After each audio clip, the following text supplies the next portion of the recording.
Bismillahirrahmanirrahim. Tash që po na afron edhe muaji i madhëshëm i Ramazanit, të gjithë ne në një mënyrë apo një tjetër bahemi gati për ta pritur si duhet muajin e begat. Në një mënyrë një tjetër, të gjithë ne në bisedat tona të përditshme, në familjet tona, në shoqërinë tonë, nuk kemi ditë që nuk përmendim muajin e madhëshëm të Ramazanit, se po na vjen si po përgatitemi, ku do të falim taravin, si do të jetë programi i ligjëratave, do shtrojmë iftare, si do shkojmë, ku do shkojmë, a do vizitojmë xhami e kështu me radhë. Edhe patjetër që ardha e muajit të madhëshëm të Ramazanit na gjallëron të gjithëve. Ju keni parasysh që me fillimin e 3 muajve të mirë, pra muajit Rexhep, Shaban dhe pastaj muajit Ramazan, të gjithë angazhohemi për të agjëruar më shumë, për të dhënë sadaka më tepër, për të përmirësuar marrëdhënien me Kur'anin familjar, për të rregulluar namazet ditore e kështu me radhë. Një prej veprave që kanë një vlerë shumë të madhe tek Zoti i gjithësisë dhe që na shërbejnë të gjithëve ne, jo vetëm për të pritur siç duhet muajin e madhëshëm të Ramazanit, por edhe për ta bërë një traditë të vazhdueshme në mesin tonë, është namazi i natës.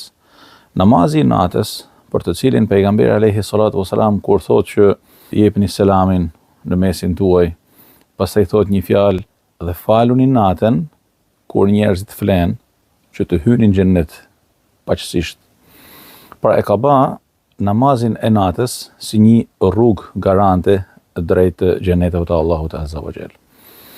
Kësaj, siç lexojmë në Kur'anin familjar dhe në hadithe të shumta të pejgamberit alayhi salatu wasalam, ky namaz vullnetar është shenjë dalluese.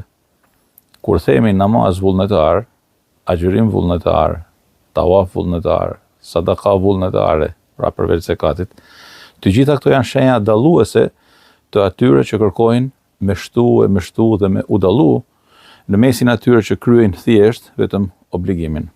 Kësaj, ky namaz i natës, qoftë pas namazit të yatsis, apo kur jemi çu për xhumit para sabahut, pra namaz të hexhudit, është shenjë dalluese e njerëzve për të cilët pejgamberi alayhi salatu wasalam ka thënë se faleni namazin e natës, sepse ajo është shenjë dalluese, rrugëtim, traditë e njerëzve të mirë përpara jush. Shikoni, e njerëzve të mirë, salihin, njerëzve të mirë përpara jush. Pra, pejgamberi alayhi salatu wasalam na udhëzon drejt faljes së namazit e natës, si për të thënë, nëse doni një shenjë dalluese, ngrihuni natën kur të tjerët flen. Por jo vetëm kaq, pejgamberi alayhi salatu wasalam shpjegon se namazi i natës është afrim me Allahun e madhruar, është parandalim i gjunaheve të ditës, është shlyerje e gjunaheve të bëra dhe njëkohësisht është largues i sëmundjes nga trupi. Subhanallah. Pra, na mëson alayhi salatu wasalam që të zgjuarit para sabahut, të zgjuarit në një kohë kur të tjerë të flen, pra edhe të gjallënon trupin, edhe të manë të fort zemrën, edhe të lidh atë për herë më shumë me Zotin e gjithësisë, edhe të falë gjunahet, edhe të pengon të nesërmen, pra ke një lloj imunizimi nga Zoti i gjithësisë për të mos bërë gjunahe, sepse ti me ziqprit me ardhnata me ju rikthy kësaj tradite të mirë. Çfarë kuptimi ka që natën me kryer në sejdë ti lutesh, edhe deri lut përpara durve të Allahut azza wa jall, apo hap zemrën tënde përpara Zotit tënd, e ditën ti gabon apo bën gjunahe. Gabojmë. Të gjithë gabojmë, pa dashje. Ama namazi i natës është imunitet për njeriu për krejt ditën e tij. Pastaj pejgamberi alayhi salatu wasalam ka një porosi shumë të madhe, të cilën na tregon sahabiu Amr ibn Ambase radhiyallahu anhu. Thotë, e kam dëgjuar Resulullahun alayhi salatu wasalam duke thënë, më afër që mund të jetë Zoti me robin e tij është fi jawfil leil, pra si thosh në zemër të natës. Dhe thotë, nëse ke mundësi për të qenë për atyre që i bajnë dhikr Allahut në atë kohë, fakun bëhu.